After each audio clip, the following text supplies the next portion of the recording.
Before this video starts, I just wanted to give a quick reminder that there will be spoilers in this video, so if you haven't beat the game and you don't want the game to get spoiled for you, then come back later. What's up guys, welcome back to another video. I know I haven't actually done a video with my voice in a while, so I figured I'd do that. So as I'm sure you can tell from the title, I've already 100% this game, even though it hasn't been out for a week yet. So I figured that I'd just give my thoughts and show you some of the stuff that you get for 100%ing the game. So yeah, let's get right into it. I want to start off first with talking about the badges and the items in this game. So the amount of badges in this game is absolutely insane. And some of these badges are cool, not very useful, and some of them are cool and useful. One of my favorite badges is the parachute cap. It works so well. It just works good, it looks cool, and overall it just feels nice. I think it's one of the best badges in the game. And also, you can do stuff like this. Yeah, after seeing that, I honestly think that's the most broken badge in the game. But I also did enjoy using the sensor one. That really helped me 100% this game, trying to find some of the wonder seeds and some of the coins and such. But I also did like the dolphin badge too. It wasn't used super often, but for those underwater levels that take forever, this is one of the best badges to use in that scenario. Moving on from badges, I'm going to talk about some of the power-ups now. Let's start off with one of the most well-known, the elephant. I honestly think it's kind of overrated. I mean, it's cool. It's an elephant. It does what an elephant does, but I definitely think that the best power-up, in my opinion, is the bubble power-up.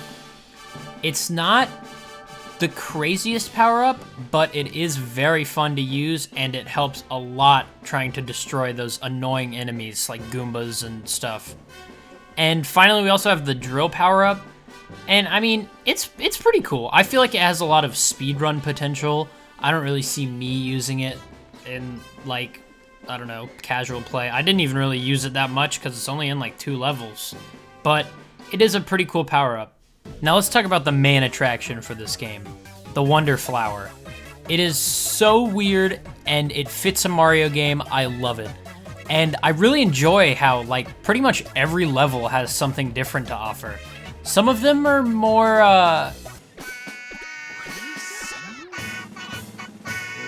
yeah, anyway, they're pretty fun to mess around with. Some of them are interesting, but yeah, they're fun to play around with. And speaking of playing around, let's talk about online play.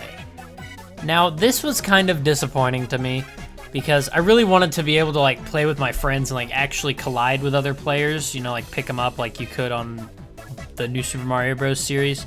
But it is still pretty fun and it actually works surprisingly well. So I'll give them a pass for that. Also, it's really funny to do this after you win a level. I did it! Thank you. Now I'm going to move on to some of the Easter eggs and just fun facts that are like in this game. And I do want to say one more time, if you don't want any spoilers, then I would go ahead and leave the video now. With that being said, have you played Super Mario Galaxy? Or maybe even Super Mario 3D Land? Or how about Super Mario Sunshine? Well, do any of these characters look familiar to you? Well, guess what? This game has a play on that. This is Dark Mario. Just like the cosmic clones from Super Mario 3D Land, he copies all of your movements that you do. This is such a cool reference. I love it so much, and I think it's perfect for this game. I'm so glad that they did this. Now this is pretty cool, but let's move on to the next one. Have you heard of a game called Super Mario 64? Well then, this one is sure to amaze you.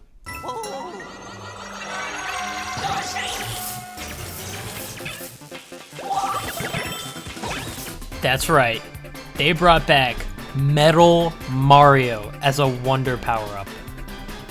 You get resistance to electricity and every enemy that is in this level.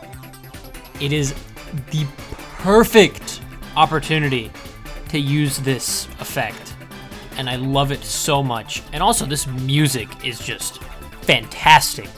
This is a perfect remix of the metal cap. This is my favorite. I love it so much. I also think it's really cool that all the power-ups that you use also become metal. Like right now I'm a metal elephant, which is awesome. And I didn't show it in this video, but you can also do it with the drill, the bubble, the fire flower. It's amazing. It's honestly my favorite wonder effect out of all of them. Next up, I'm going to talk about the special world. Now, a lot of you might not know about this, but there is a special world that you can unlock by finding little secret hidden areas throughout some of the worlds that you play. And in this special world, there's tons of levels that are pretty much the hardest levels in the entire game. And if you beat them and you get to the center, then you can unlock the main level that's located there. And from there, there's another level that you can unlock that's like the final level. But after I did that, I realized that that wasn't the final level. But this was the final level. And final level it was. This is the hardest level in the entire game. This level took me 25 lives to beat. It was the hardest level in the game. But you know what? I was all for the challenge. I had tons of fun doing it. Me and some of my friends did it together and we had tons of fun.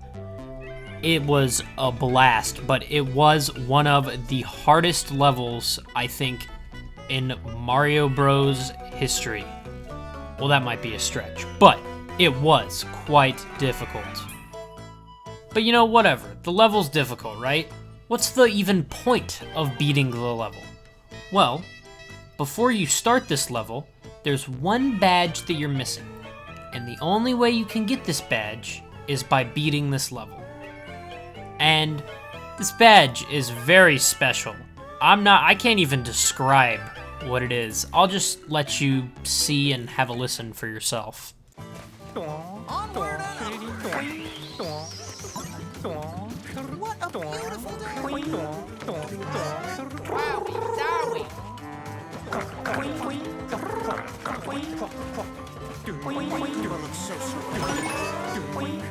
So the developers did their voices over the sound effects. I think that's absolutely hilarious, and that was completely worth going through that level.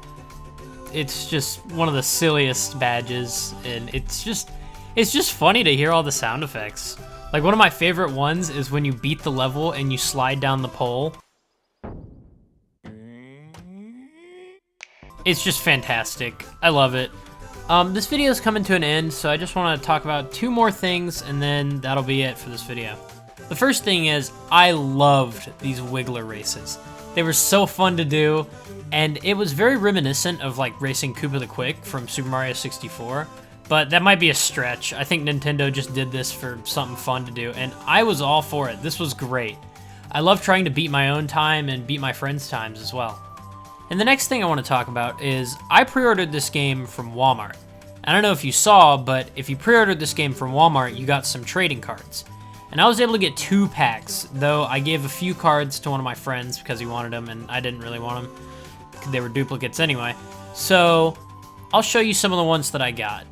First, sorry for the weird camera angle and hand reveal, but first we have the Talking Flower. It looks very nice. And then we, of course, have Prince Florian. This card looks very nice as well. And then I got this Goomba card with all the characters on it, reflective as well. Pretty nice looking. We got all the Yoshis, looking fantastic. And we also got Daisy. Unfortunately, I didn't get Luigi in either of these packs. So disappointing.